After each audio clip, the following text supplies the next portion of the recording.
Hello, and welcome to our bi weekly episode of Things That Matter. The topic that we will be discussing today is important and much needed.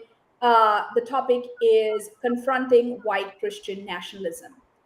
Before we get into the topic, just a quick reminder that we will be broadcasting two episodes every month on various topics covering both religion and politics. Our first episode in our series will usually be our expert panel, where speakers who are subject matter experts will introduce the topic and share their points of view with our audiences. The second episode will be recorded on the fourth Wednesday and will be broadcast. It will be a conversation among board members, and we will be sharing our responses, thoughts, and perspectives on the topic introduced to us by our experts. ProgressiveChristianity.org hopes that these conversations inspire, impact, and bring much needed insights on topics that are important and matter to us as people of faith.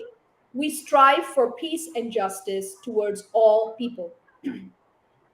Our speakers today are Drs. Traci West and Greg Carey. And before I introduce our speakers, I want to take a moment and brag about these two individuals who have been my teachers and mentors, and their classes and their mentorship and their friendship has played an important role in my own professional, personal, and spiritual formation. Okay, now that I have that out of my system, let me do a formal introduction of our speakers this morning. Dr. Traci West is professor of Christian ethics and African American studies at Drew University, a theological school in Madison, New Jersey.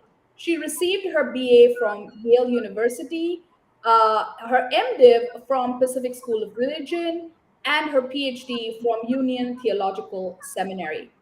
Dr. West has authored several books and articles. She has written Solidarity and Defiant Spirituality, Africana Lessons on Religion, Racism, and Ending Gender Violence, which was released in 2019. Disruptive Christian Ethics, When Racism and Women's Lives Matter, which was published in 2006, and Wounds of the Spirit, Black Women, Violence and Resistant Ethics, published in 1999. Dr. West is also an ordained elder in the New York Annual Conference of the United Methodist Church and has previously served in campus and parish ministry in Hartford, Connecticut. She has served on the editorial board of Journal for the Society of Christian Ethics, as co-editor of the Journal for Feminist Studies in Religion, and is also on the Society of Christian Ethics Professional Conduct Committee and the editorial board of T&T Clark Studies in Social Ethics, Ethnography, and Theology. Welcome, Dr. West. Our next speaker is Dr. Greg Carey. Greg Carey is a professor of New Testament at Lancaster Theological Seminary in Lancaster, Pennsylvania.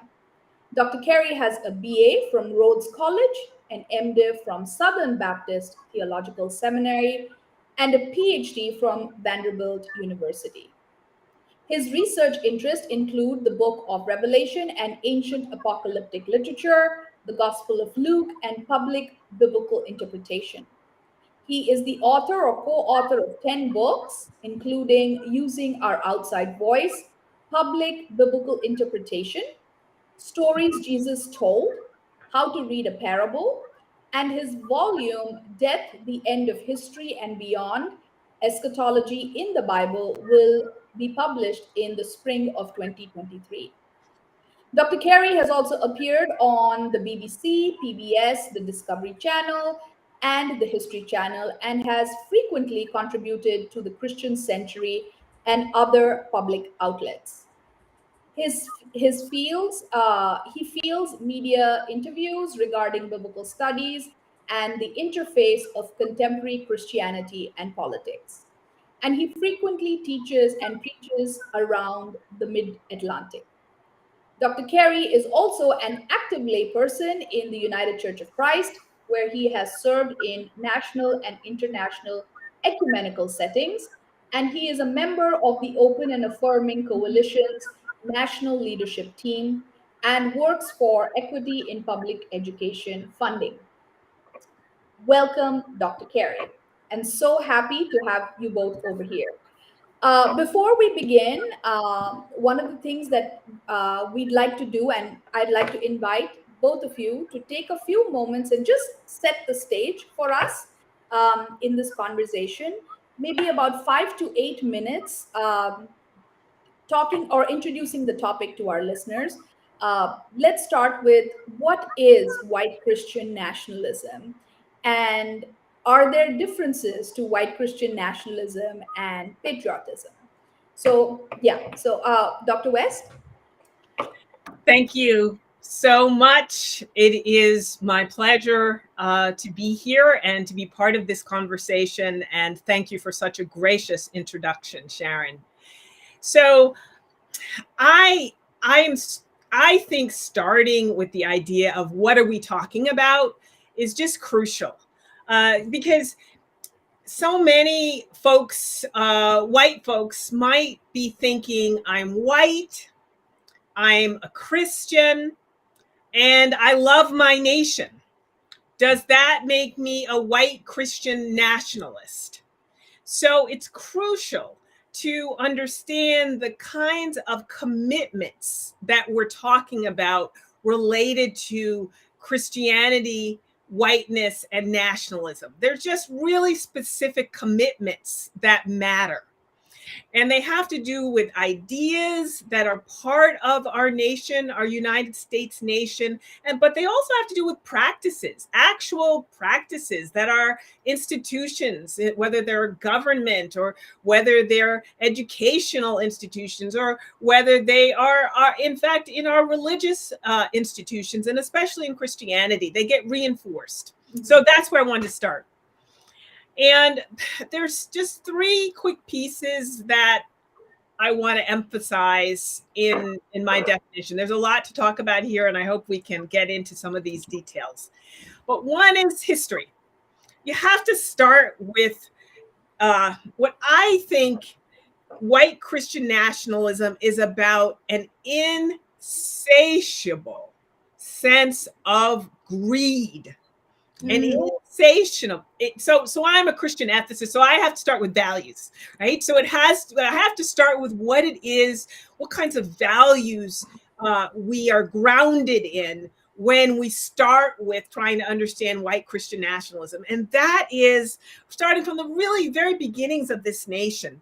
It's about the idea of white men who were the founders of this nation having an attitude of, I have a divine right to own this land. I have a divine right to own other people's bodies.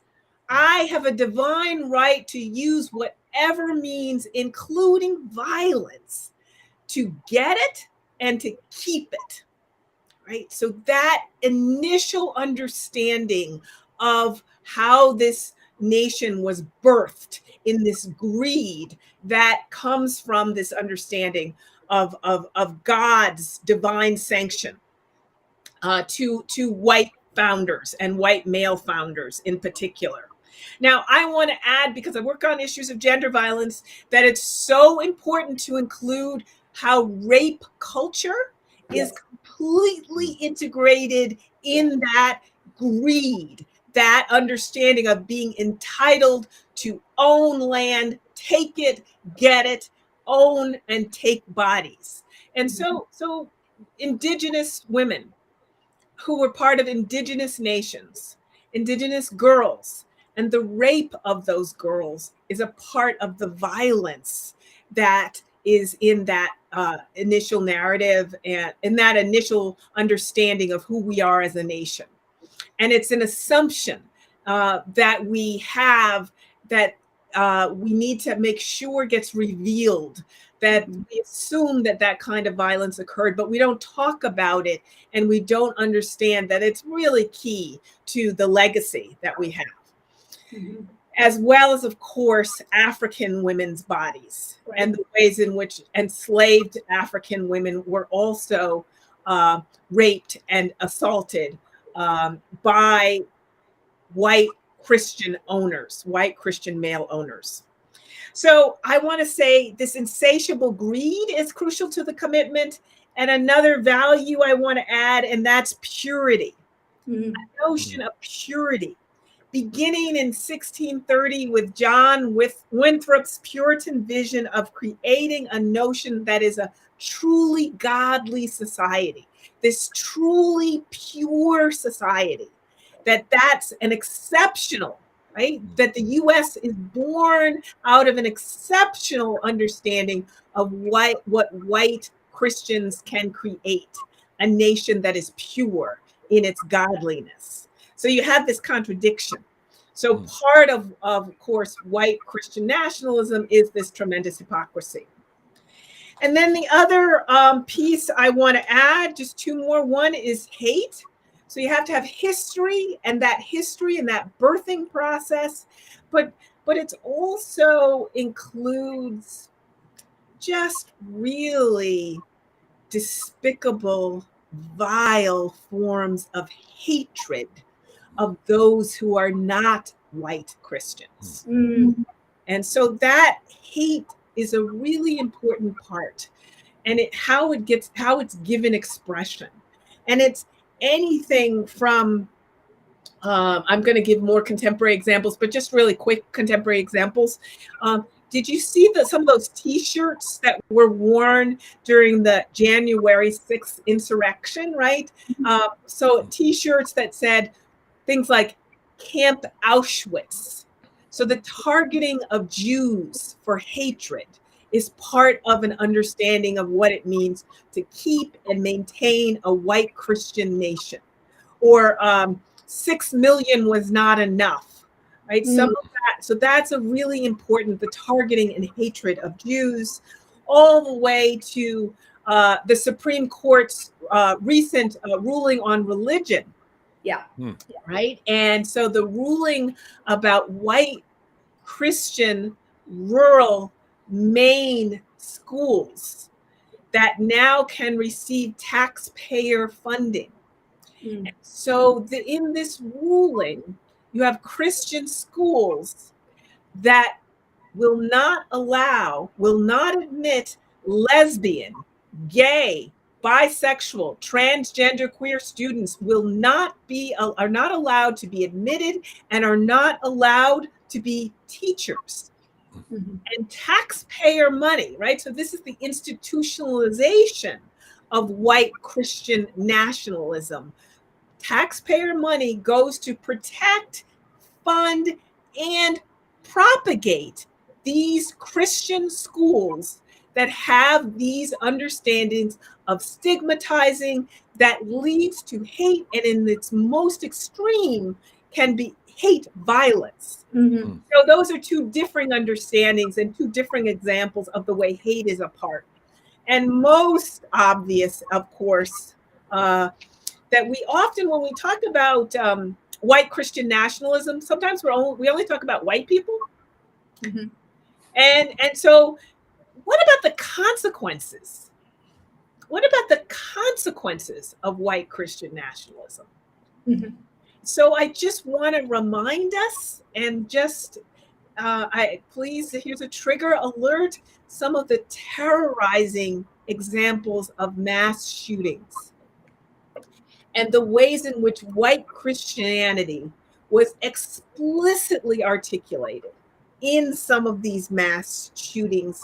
And I want to just give the example of just a few quick examples that goes back before the Trump era, because I think we make a mistake when we only stay in the Trump era when we think about the 2000s.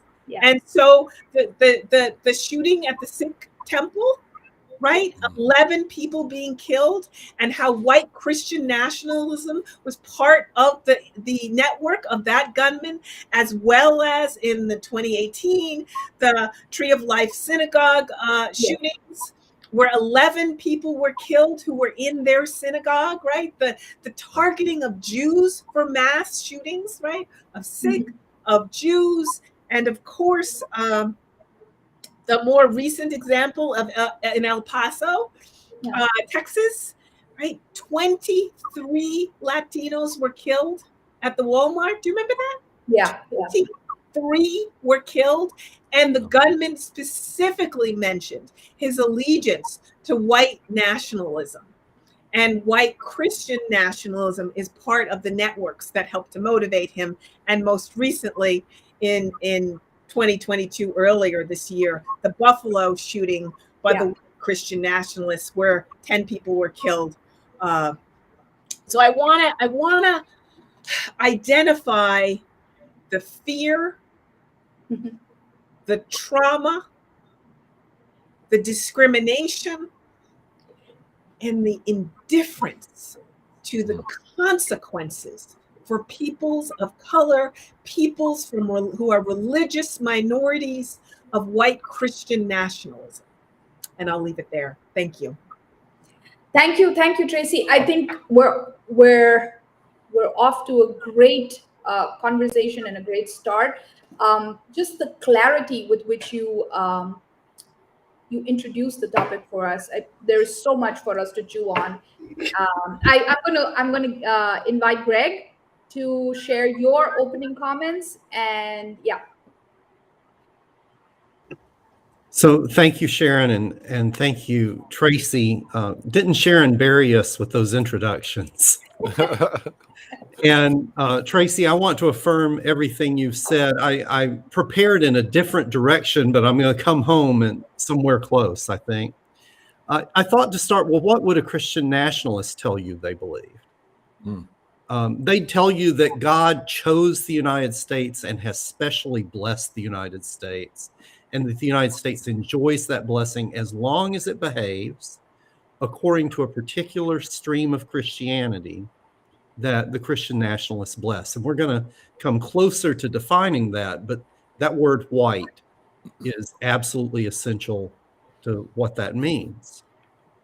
So just a couple of quick historical points. One, since the 1930s at least, Christian nationalism as a movement has been deeply funded by big business interest in the United States.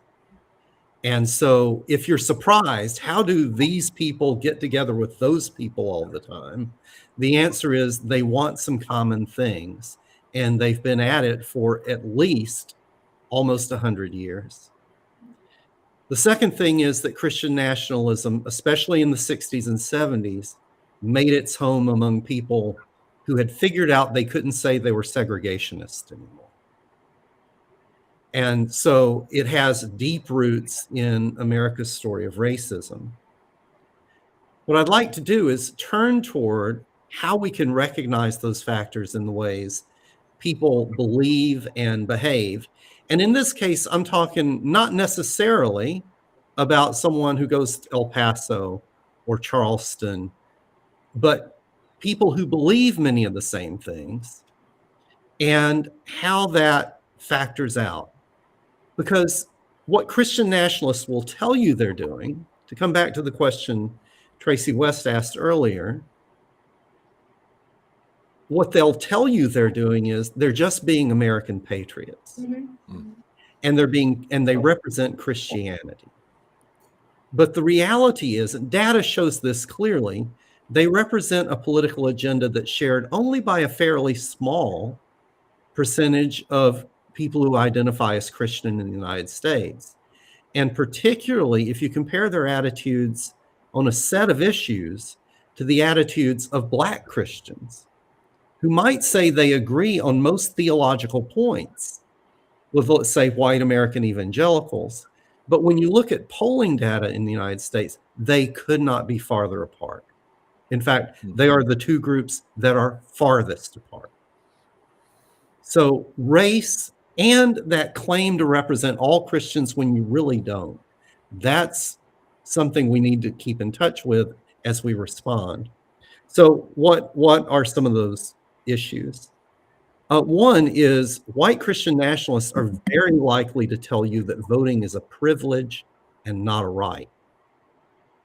In other words, the movement is anti-democratic. The Republican nominee for governor of Pennsylvania, Doug Mastriano, is a Christian nationalist. He has promised to strip the voting rolls in Pennsylvania and start over. If you ask, what are the causes of poverty? Is it because people are just lazy and messed up? Or are there social systems that promote poverty in particular concentrations, gender, race in particular? White Christian nationalists will blame the victims of poverty and dismiss issues like public education funding, public health, neighborhood development. What about criminal justice or even police violence? White Christian nationalists tend to favor strong sentencing, a lot of jail time, capital punishment, and to blame the victims of police violence. One more, public education. As Traci West just pointed out, white Christian nationalists want to either weaken or eliminate public education and replace it with specifically Christian indoctrination academies. In Lancaster County, where I live, there's a school district where school board members are trying to eliminate science from public education. So these are some of the characteristics.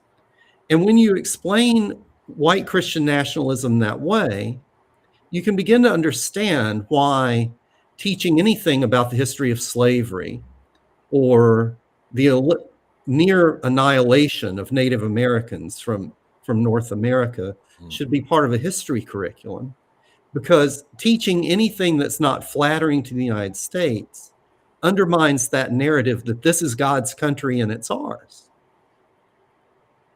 So you just can't teach it. What are some things we might say in response to a movement like white Christian nationalism? One is, clearly, I don't think this is even debatable when you look at it, white Christian nationalism uses Christianity as a weapon. Mm-hmm.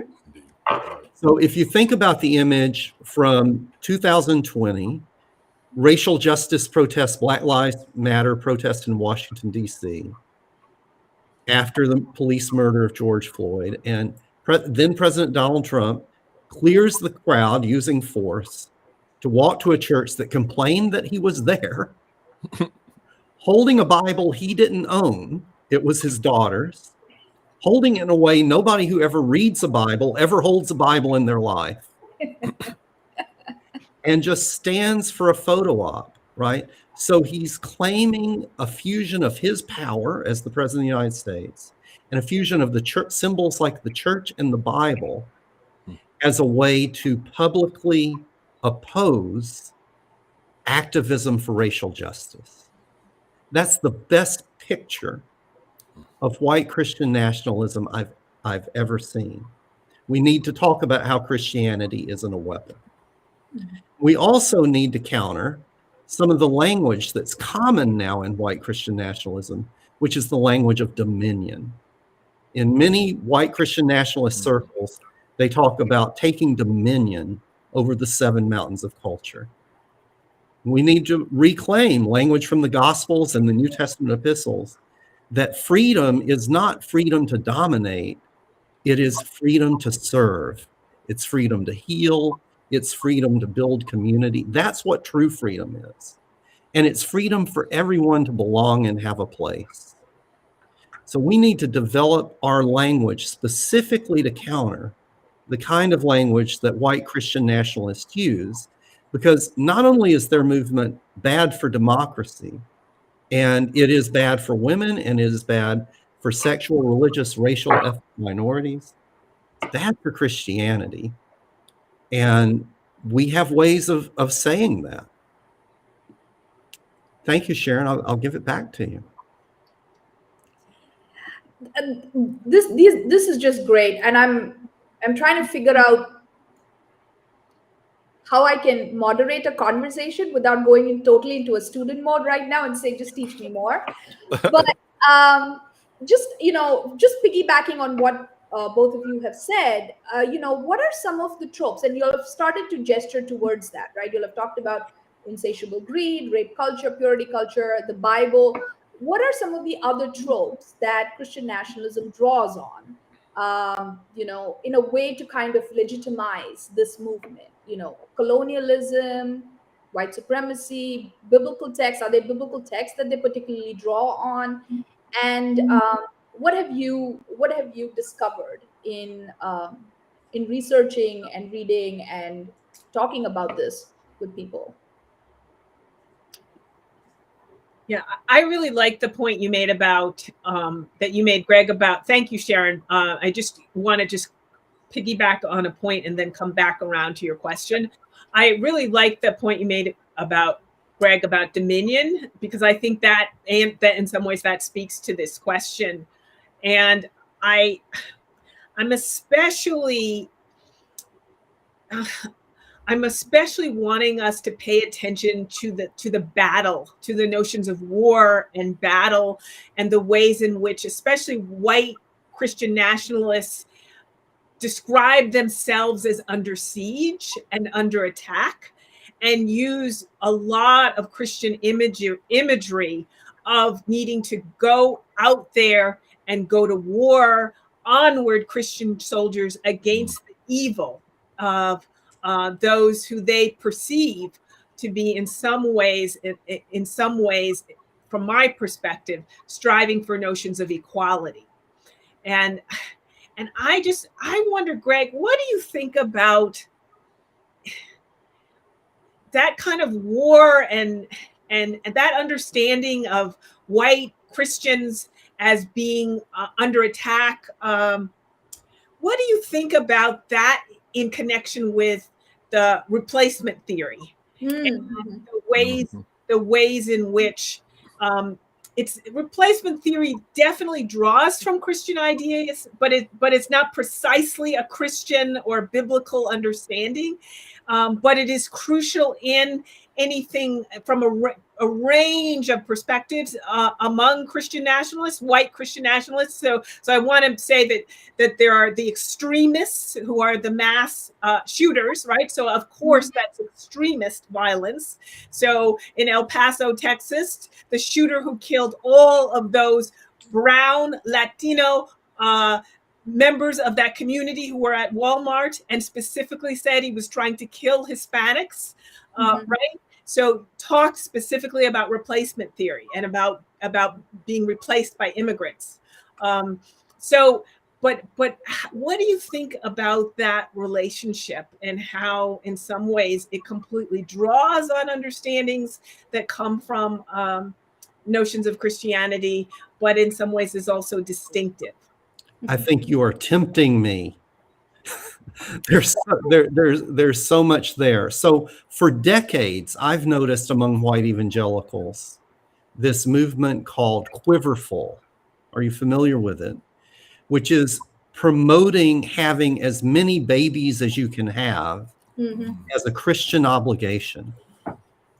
And I think that it's not an accident that began to happen as white churches began to decline, and as people began to realize that the white percentage of the population was diminishing relative as a percentage, right? So replacement theory is just saying out loud what's underneath this, which is the anxiety of losing the privilege and the majority that you've had to define the culture. The other thing I would connect with that is that replacement theory and Christian nationalism are international movements. Yes. So you have the same language coming out of Viktor Orban in Hungary, who has hosted the Conservative Political Action Conference this year and been a keynote speaker for them in Texas. Yes. Right? And he's explicit in his racism. He says, Europeans don't want to mix races. We'll mix with each other, but not. He just says it, and he gets standing ovations in Texas. Absolutely. So and Christian homophobia and heterosexism. Oh dear. The one other thing, Sharon, if I may, in response to your question, I'll be more brief with this, is, when you talk about tropes from the Bible, and Traci talks about war, White Christian nationalists believe that Christians and white people are the most disadvantaged in the society. This is polling data. And so when they interpret, for example, Jesus, it's not what Jesus taught or what he did as the Gospels describe it. It's Jesus as on the cross, persecuted, and Jesus with muscles and a pickup truck and a gun. Right. Right? I start to say the actual Jesus. I know better than that. But the Jesus who builds communities, heals, reconciles, is not a part of that image. It's Jesus, the victim and the fighter. Mm-hmm.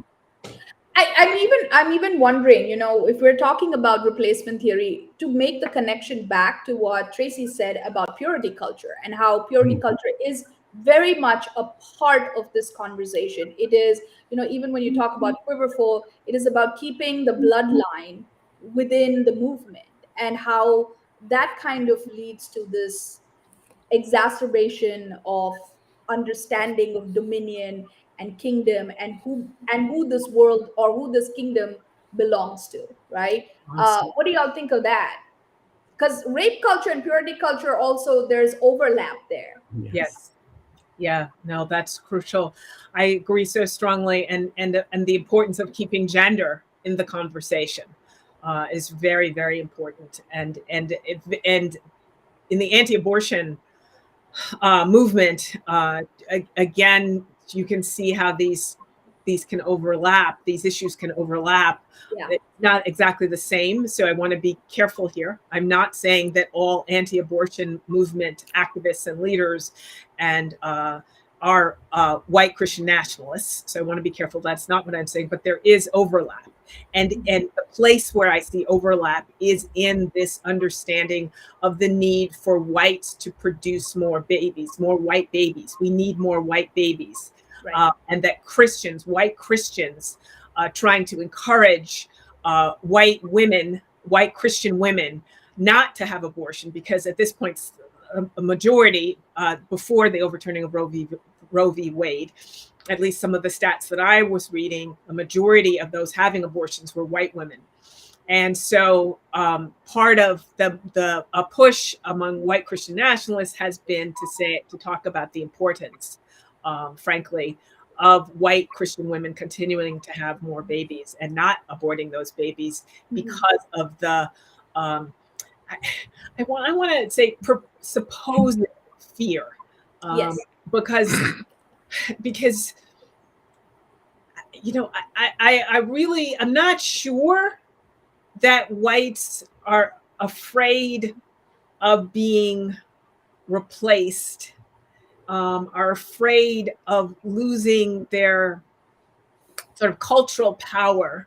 I'm not sure about that, and I would like to dig more deeply into what's going on and the ways in which that fear is, in fact, in some ways, it's an instrument, it's a tool that in many ways successfully allows certain kinds of economic elites to maintain certain kinds of power, both in our economic and political realm. So I think it's more complicated, is what I'm trying to say, than a sort of straight through line of this is all about white fear. I also would want to throw in the importance of, there are many communities around the world where a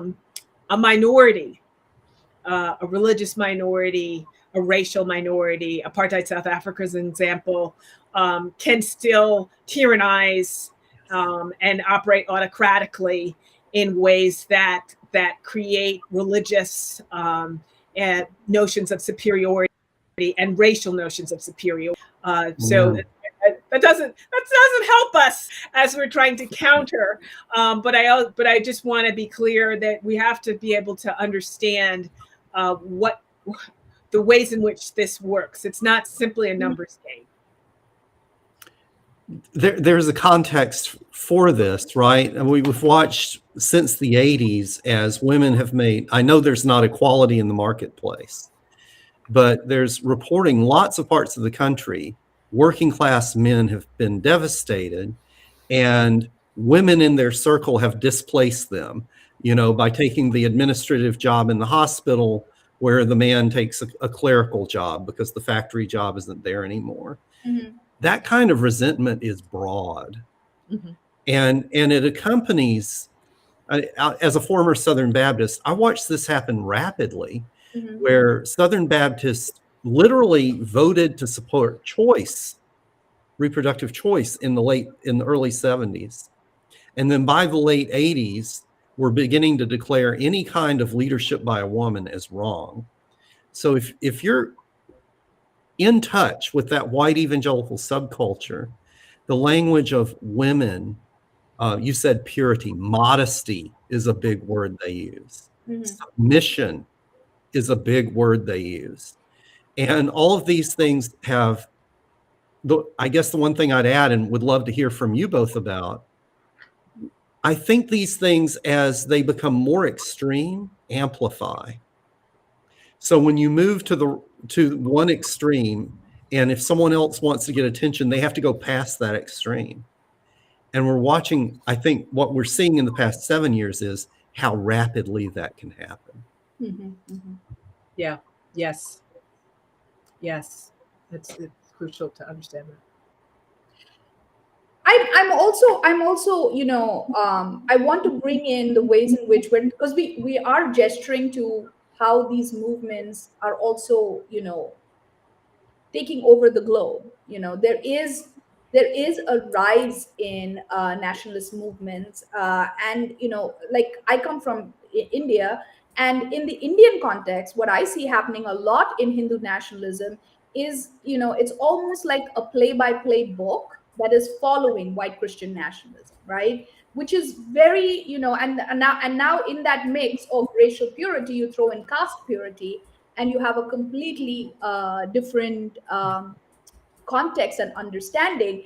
Um, and while we do like to take some kind of we do like to take some kind of you know um, not pride, but take some kind of solace in the fact that these are a minority. The reality is, even trying to have these kinds of conversations or a dialogue sometimes just feels so impossible, because the way in which now we're siloed with the kinds of information where each of us is being fed. So what are some of the ways in which we can begin to dismantle or deconstruct these silos and have those conversations without, excuse me, but without losing your mind, because and sometimes just getting so angry, because I actually have tried to have conversations, and I realize it's really hard to have a conversation with someone whose worldview is completely distorted with the information that they're getting, right? So what would be some of the resources? How are some of the ways in which you can engage in these kinds of discussions without just going off to our corner and talking about the weather and nothing political, right? There are some resources out there, but may I just say one thing? You almost never win an argument, ever in your life. And you've almost never changed your mind because somebody out-argued you. Mm-hmm. Yeah. So being present to the degree that it's possible, being loving, and guarding your spirit, maintaining whatever spiritual life sustains that gentleness in your heart that allows you, if you're gentle, you're stronger. Those things are really important. And being able to walk away from a conversation when you have to. I just wanted to say that because I wanted to create space for Traci to offer more. And the one other thing I would say is, and in this particular election cycle, organize, activate, work, and win. Mm-hmm. Yes. Well, this is a tough question, but I'm going to start with history, which is where I started before. And that,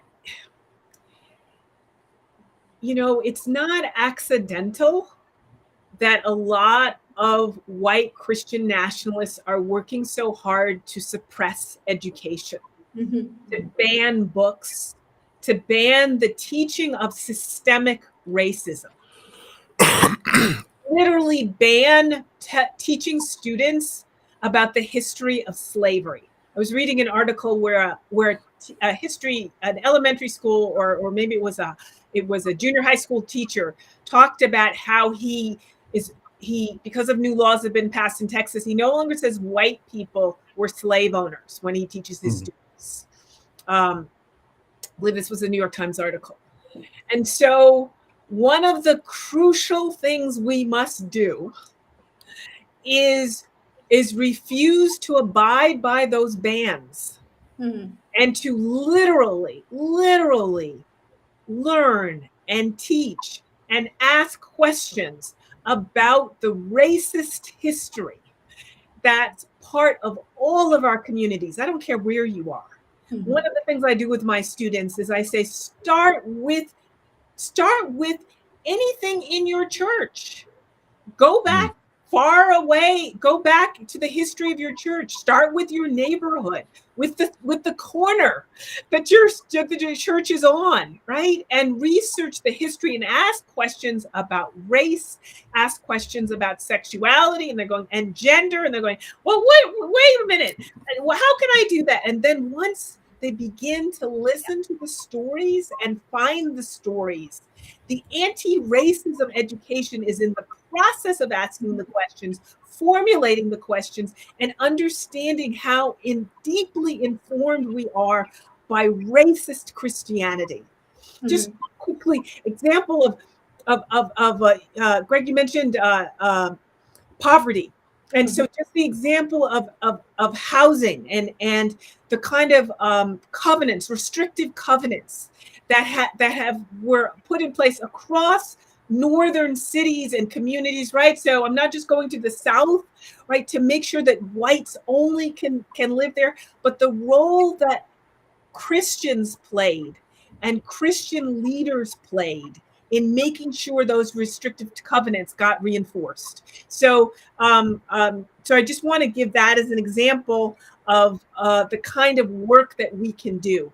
And another piece, really quick example, when we talk about meeting where we're getting information from, where especially for some liberal Christians, and thinking about white Christian nationalism, what are the sources that are religious?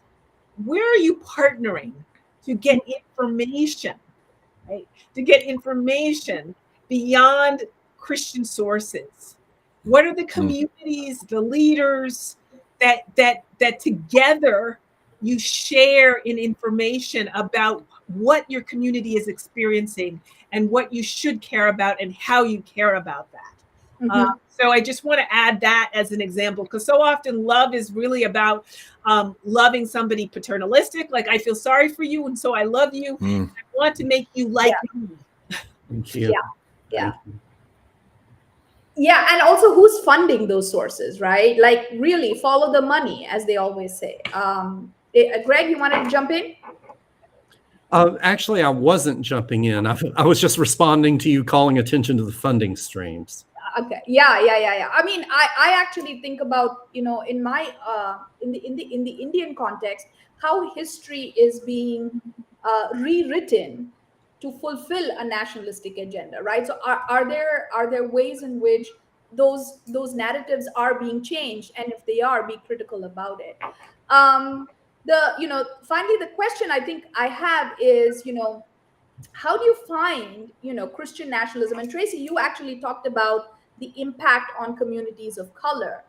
Do you find the ways in which Christian nationalism is also, infecting communities of color and making them or making communities of color believe that they need to play into this model in order to survive in the US context? And what do you all think about that?